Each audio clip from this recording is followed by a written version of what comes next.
Ashes of the Crimson Blade.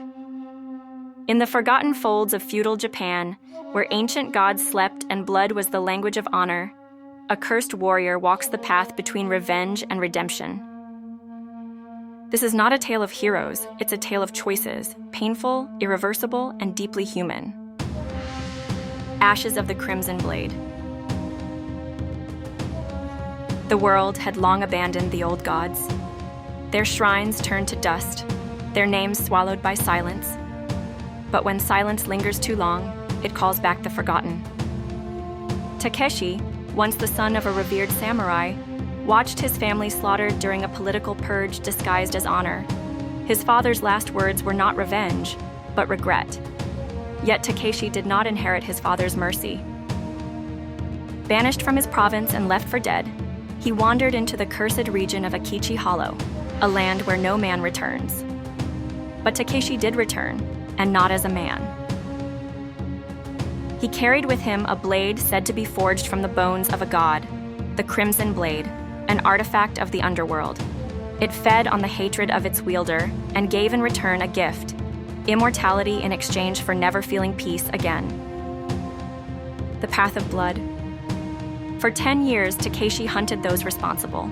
Corrupt generals, priests who sold prayers for gold, the clan that betrayed his name. He became a myth known as the Crimson Ghost. His sword did not cut flesh. It erased existence, like it was never born.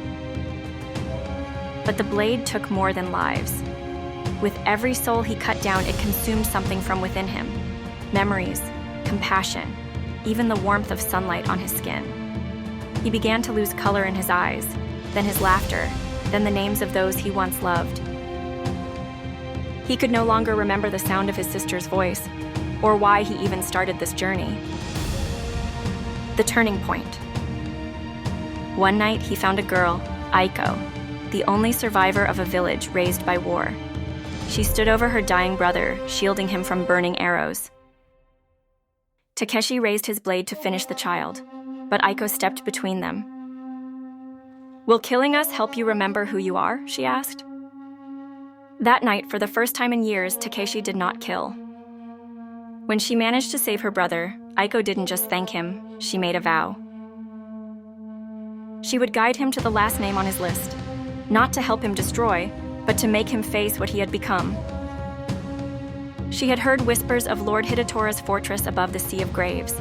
She had studied the paths, learned the sigils, read the ancient seals carved into war maps. She wasn't just a witness, she became his compass. Through ruined temples, broken strongholds, and cursed lands, Aiko stood beside him, tending his wounds, reminding him of his father's words, anchoring what little was left of his soul.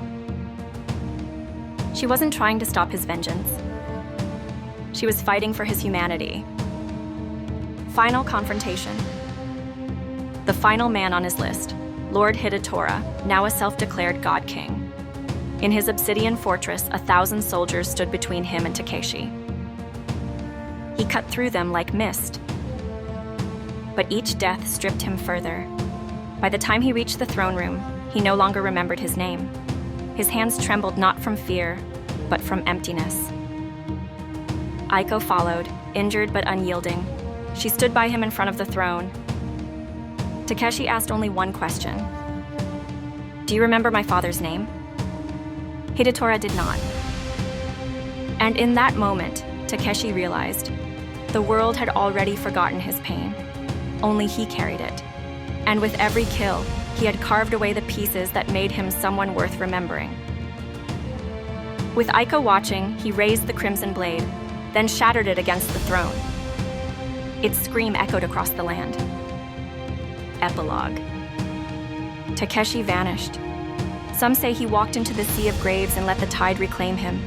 Others believe he entered the mountains and let time take what the sword hadn't. But Aiko lived. She grew stronger, became a master of spiritual rites and war lore.